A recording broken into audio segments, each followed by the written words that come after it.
Jadi hidup ini saya nikmati. Saya jangan sampai saya berkeluh kesah. Pantang bagi saya berkeluh kesah.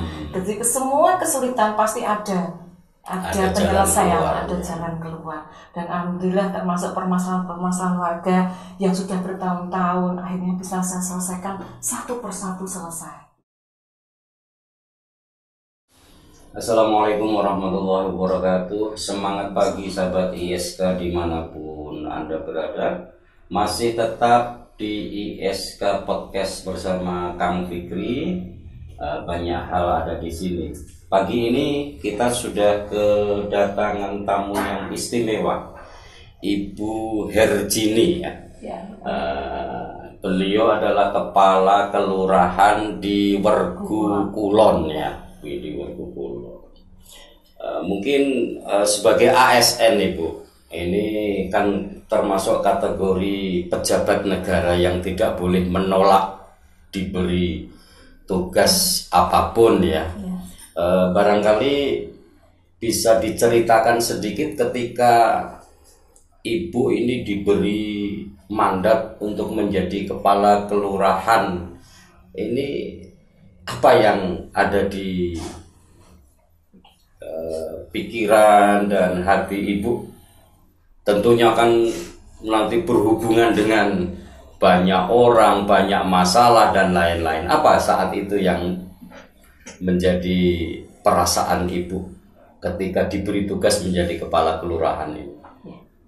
Baik Kang Fikri, saya sapa dulu nggih sahabat ISK. Assalamualaikum warahmatullahi wabarakatuh. Selamat pagi dan salam sejahtera untuk sahabat ISK. Pada pagi hari ini sungguh sangat istimewa juga. Saya sudah diundang di acara ISK ini, acara podcast. Seperti tadi yang panjenengan utarakan Kak Fikri, bahwa dengan amanat yang saya emban, otomatis saya harus memikirkan bagaimana cara memajukan Wergu Kulon khususnya. Itu yang ada dalam pemikiran awal saat saya mendapat amanat untuk menjabat sebagai lurah Wergu Kulon. Itu. Terus pas di saat ini juga di saat pandemi, boleh langsung saya ceritakan? Boleh. Pas di saat pandemi ini, saya juga harus berpikir bagaimana cara untuk agar warga kami Wergu Kulon ini bagaimana cara mengatasinya.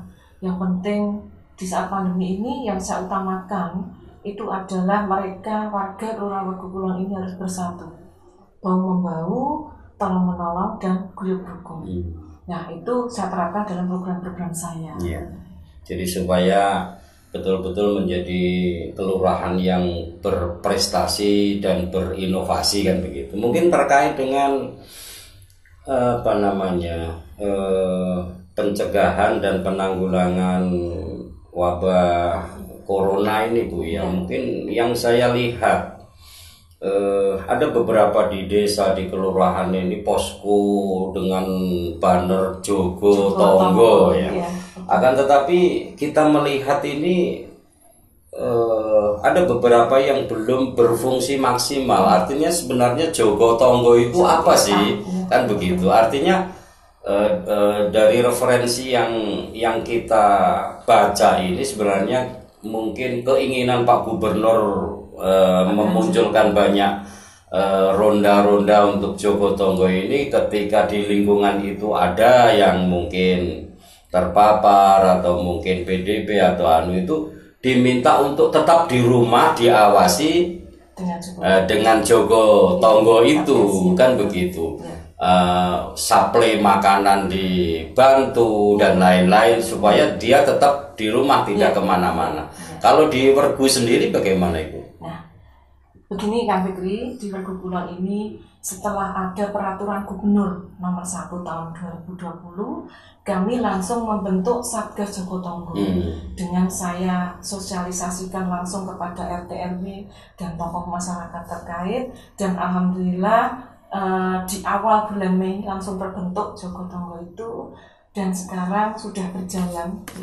Jadi untuk program-program yang diminta yang ada di dalam Satgas Jogotongo itu dari Pak Gubernur itu ada 4 Satgas sebenarnya. Di antaranya Satgas Kesehatan, Satgas Ekonomi, Satgas Kesehatan, Satgas Hiburan sebenarnya ada di situ, dan Satgas untuk pemberdayaan masyarakat. Jadi sudah sesuai dengan yang dibutuhkan masyarakat sebenarnya ya. Dan khusus untuk Kelurahan Regu Kulon, saya memiliki program itu yang pertama, program saya itu yang mampu membantu yang kurang mampu.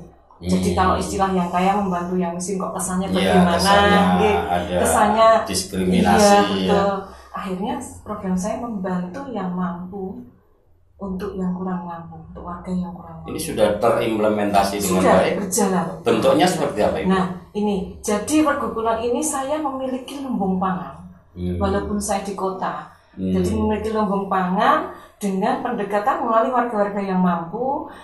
Akhirnya warga yang mampu itu bersedia untuk menyerahkan bantuan berupa sembako kepada kami melalui kami, dan saya sudah membagikannya sebelum bantuan pemerintah turun.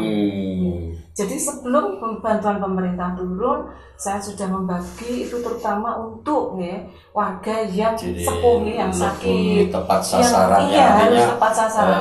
Kelurahan bisa memprediksi dan mendeteksi ini yang prioritas. Dan sampai sekarang masih berjalan.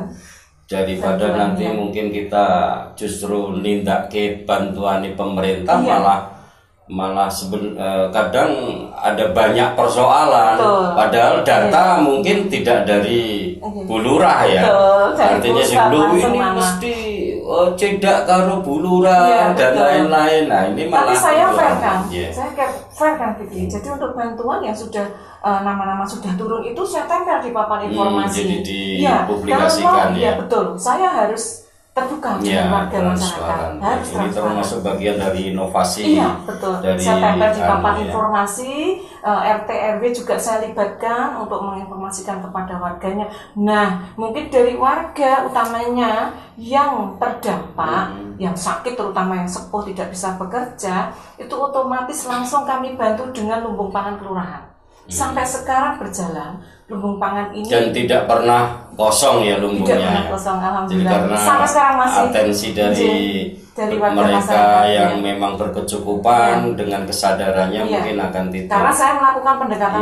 Di samping itu, karena saya peduli, otomatis mereka juga peduli. Mungkin warga masyarakat mau ini kan karena ada unsur percayanya atau kepercayaannya, peduli sehingga mungkin ketika dia memang berpartisipasi nyatanya memang tutup temenan dan diberikan kepada orang yang benar-benar membutuhkan kan begitu. Betul-betul saya sepengetahuan dengan Pak RT Pak RW, monggo Pak RT kalau ada warganya yang sedang isolasi mandiri, karena gini, pemerintah menginginkan warganya yang mungkin yang terdampak, yang spesifik dan itu sangat subjektif juga sebenarnya. Mereka kan isolasi mandiri kan waktu itu seperti. Nah terus mereka kalau satu rumah harus isolasi mandiri, mereka makan apa? Nah jadi dapat bantuan sembako dari kelurahan melalui lumbung pangan kelurahan. Yang kedua, saya tekankan kepada tetangga kanan kirinya, terutama satu RT untuk membantu bahan masakan. Dan ini sudah berjalan, alhamdulillah. Saya harus membuka wawasan warga masyarakat saya untuk mereka peduli kepada lingkungannya. Betul. Ada bukan yang saat ini mungkin banyak ditampilkan oleh para warga yang kesalehan individual, mereka harus saleh sosial juga.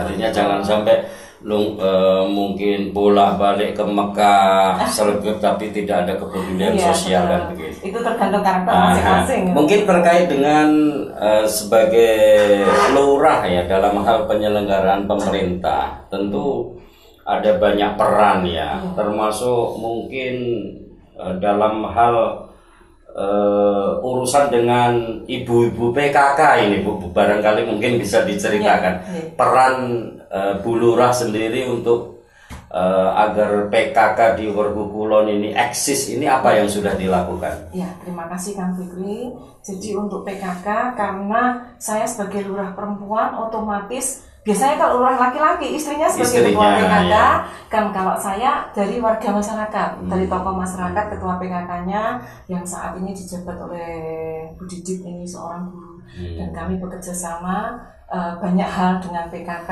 terkait saat ini yang sedang pandemi ini juga banyak kerjasama, ya. Banyak peran dari PKK, termasuk salah satunya membantu mensosialisasikan program-program pemerintah saat pandemi juga. Terus masalah lumbung pangan juga, masalah kesehatan. Nah, termasuk masalah kesehatan ini dari warga yang sudah sepuh atau sakit, saya harus mendapat informasi dari PKK ini untuk mendata pada kami, dan kami mendatangi langsung ke rumah untuk warga saya yang sakit yang tidak bisa apa-apa.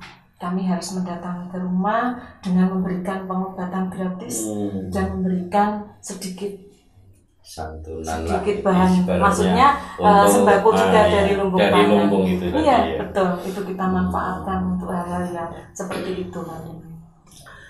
Kemudian ini terkait dengan yang mungkin pembangunan ekonomi. Jadi mungkin di perkotaan kan sangat berbeda dengan pedesaan. Iya, betul. Jadi kira-kira apa yang sudah diprogramkan Bu Lurah terkait dengan ekonomi produktif masyarakat ini? Ya, betul.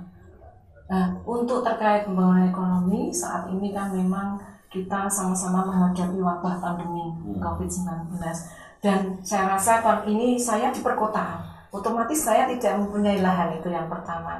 Jadi untuk meningkatkan perekonomian warga, saya menularkan kepada warga ini adalah untuk ketahanan pangan keluarga terlebih dahulu. Jadi saya memberikan kemarin pelatihan itu saya bekerja sama dengan Dinas Pertanian untuk masalah ini. Saya memberikan pelatihan kepada perwakilan warga agar ditularkan kepada tetangganya juga.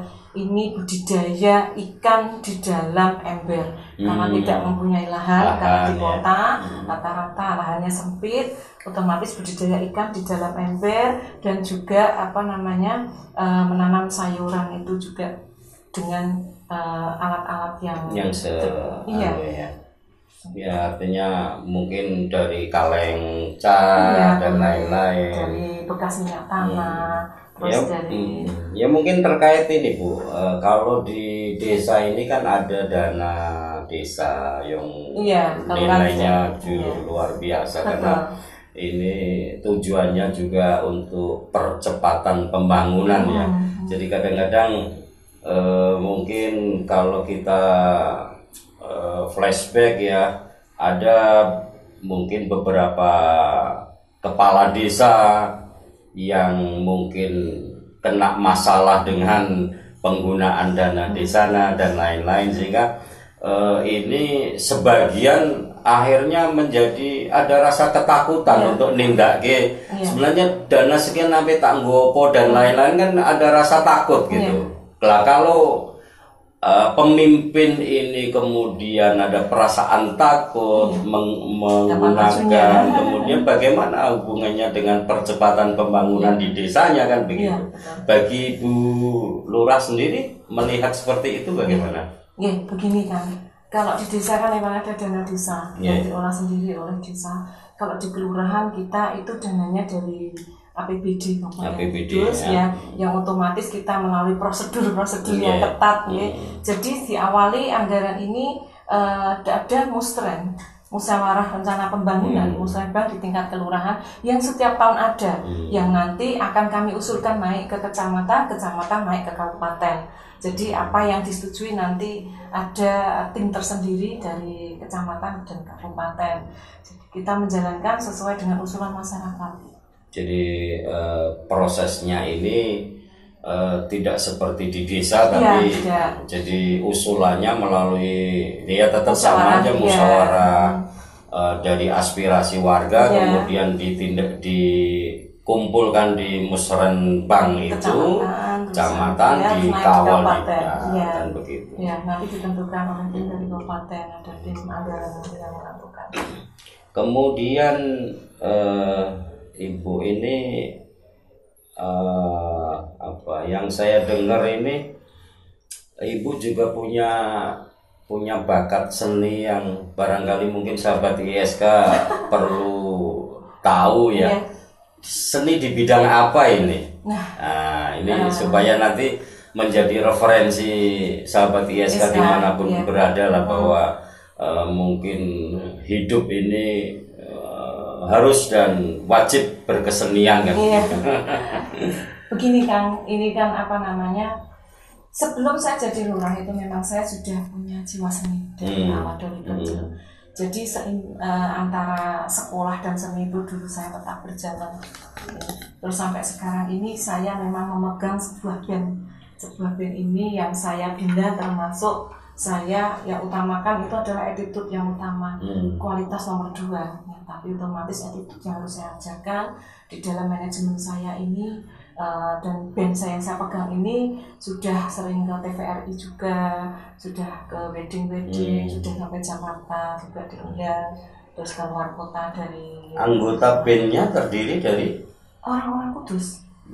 Oh, jadi tidak di warga kelurahan ya, tapi punya kan klub band ya, betul, di yang anggotanya dari teman-teman di wilayah Kudus kan begitu. Iya betul. Termasuk saya sendiri kadang di belakang layar untuk hobi saja, sekedar hobi. Kadang saya merekam nyanyi sendiri, termasuk keroncong. Yang keroncong lagu saya ini sudah masuk ke channel YouTube-nya Keroncong Kita Kita di Jakarta. Yang saya buat liriknya dan saya yang menyanyikan sendiri. Sudah.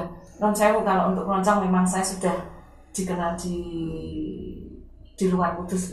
Ya mungkin bagi sahabat ISK barangkali nanti penasaran bisa buka YouTube di channel apa Ibu? Iya, kalau saya pribadi yang nyanyi keroncong ada di YouTube channelnya Keroncong Kita Kita. Keroncong Kita Kita ya. Itu channelnya dari Jakarta. Dari Jakarta ya. Kalau di band yang saya pegang ini namanya Disket Band, itu channel YouTube-nya ada di Rumah Kreatif Disket. Rumah Kreatif Disket. Iya. Jadi Keroncong Kita Kita, kalau sahabat ISK kepingin menikmati suaranya Bu Lurah ini, iya. Kemudian di band disketnya di channel Rumah Kreatif Disket. Iya, betul. Jadi ini adalah potensi yang mungkin menunjang, sehingga untuk bisa memimpin ini memang ketika ada jiwa seni yang menyertai ini, akan semua hal itu akan menjadi nikmat kan begitu. Karena yang namanya pemimpin di desa atau di satu kelurahan itu memang jam kerjanya tidak tentu seperti saya tetap, jam pagi sampai sore tetap. Artinya masih ditambah malam. Artinya kan tidak seperti ASN yang di kantor-kantor ya, artinya jam kerjanya terbatas. Malam setengah 1 pagi ditelepon, Bu ada masalah di sini, saya harus datang. Ibaratnya itu mungkin 24 jam siap ketika ini bisa yang ditanyakan kepada warga saya. Ketika kemudian tidak dinikmati, ini akan menjadi beban kan begitu. Betul kan. Oleh karenanya mungkin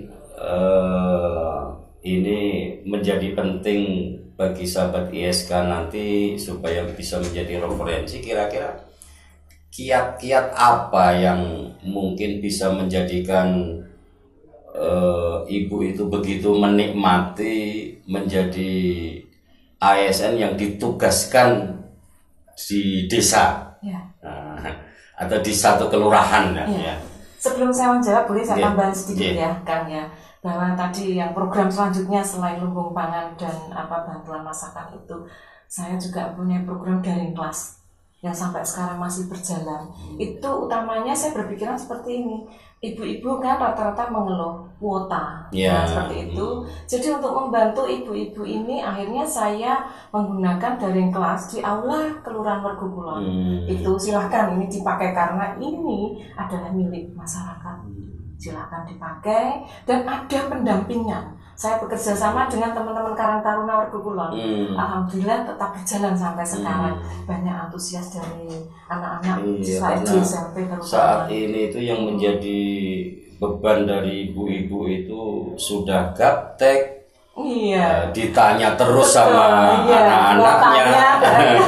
Ya kalau kuota bisa dibeli ya. Artinya kalau menjelaskan kepada anak ini kadang-kadang. Tapi terutama untuk membantu yang kurang mampu. Nah ini ya luar biasa juga. Artinya kelurahan memberikan fasilitas yang mungkin termasuk pendampingan. Ini membantu warga masyarakat yang mungkin saat ini mengalami kesulitan karena di era pandemi ini memang luar biasa pengaruhnya, tidak hanya di bidang perekonomian tapi di bidang kesehatan dan lain-lain. Ini begitu luar biasa kan begitu.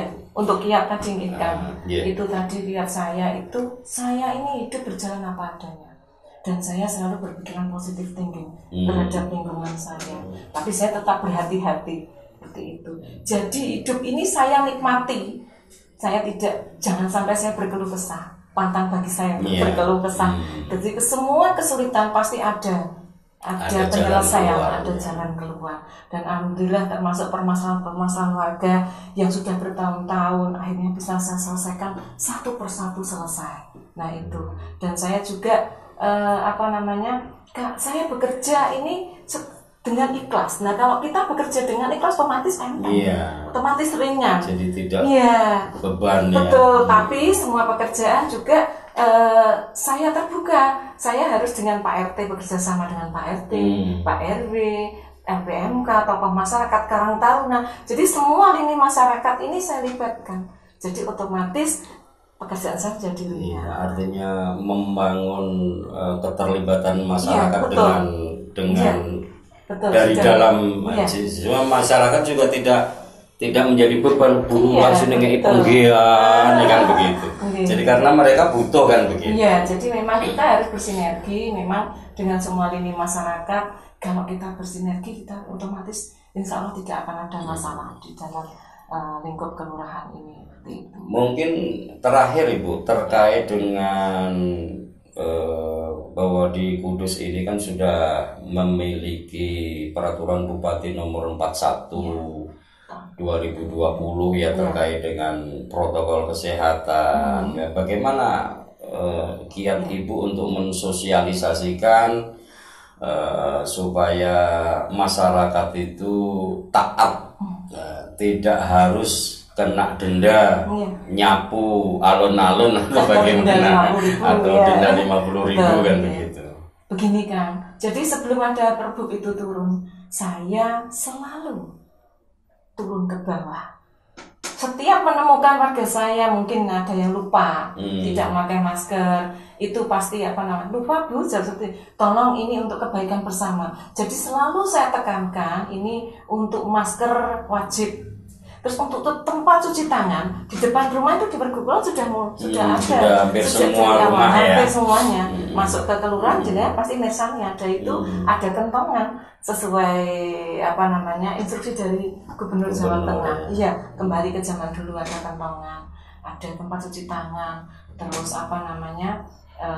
masker itu wajib. Jadi saya menekankan masker wajib, pola hidup bersih dan sehat itu tetap harus dilihatkan. Apalagi setelah ada peraturan Bupati ini nomor 41 tahun 2020, langsung saya sosialisasikan, baik melalui media sosial, melalui langsung tatap muka, atau langsung saya terjun ke bawah, bahwa ini loh mulai ada peraturan seperti ini, jangan hanya karena ada denda jenengan pakai masker. Jadi silakan kesadaran diri sendiri dulu. Betul-betul kita berada di kehidupan yang new normal artinya tetap jaga kebersihan. Betul. Terutama Pak RT Pak RW ini saya tekankan panjenengan sebagai contoh dari warga.